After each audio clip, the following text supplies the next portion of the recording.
video provides information about the Nevco 871 shot clock. And we're talking about how to use it for winning. We see the information with this video to determine which model of shot clock is used in which arena. There are four main tasks that we need to do with the shot clock. The first is setting the time and period and running the clock. The second is setting the score.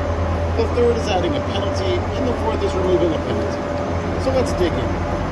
We start by setting the period time and the period number. So we do that by doing set time, and then the minutes, seconds, and tenths of a second.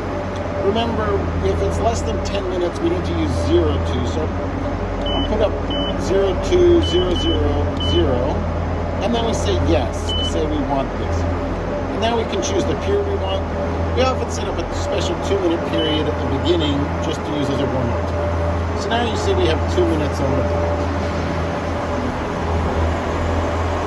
So now we can run the clock by using this switch. By flicking the switch to this side, we can see that the clock is running.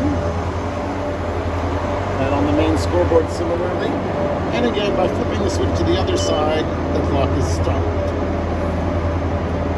So again, we'll set up the next period. Let's say this is expired. There's been the 2 minutes. The 2-minute special warm-up period usually starts when the last player gets on the ice. So here we'll say we want to set up the next period. We need to make sure this is set to stop or things get strange. But we're stopped. That's good. So we do set time 15:000. Yes. Now the period will be 1. And now we have 15 minutes on the scoreboard. And again, we can start the time running and stopped and running and stopped. And that's all there is. Okay, next we're going to talk about goals. Most of the time we'll be adding goals one at a time. But it's also important to know how to set the number of goals in case we make a mistake and we have to fix things. So, the way we set the score is to do set, home score 1, for example, and then yes to confirm. And now we can see on the scoreboard we have 1 for the home team. And again, similarly, to add a goal for the visitors, we would do set, guest score 1, and now the score is 1-1. We could set that score to any number, so of course we can do set, home score 0, yes, again, to make sure that we've got it to be the right score. It's not a bad idea at the end of every period just to double check that the scores on the game sheet match what's on the scoreboard, especially if there are a lot of goals. It's not hard to miss one. Now we get to adding penalties. When a penalty happens, the ref will skate over to the scoreboard and say something like, number 7, 2 minutes for tripping. The person with the score sheet will write this down, and your job is to put it up on the scoreboard. To add a penalty, we do set, home penalty, then the number of minutes. We have to always start that with 0, so usually 02. Then we say yes to that. And then we need the player number. So this could be player 16's penalty. And now if we look on the scoreboard,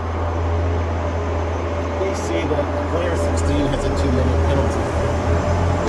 Once we start the clock running, the penalty will be running.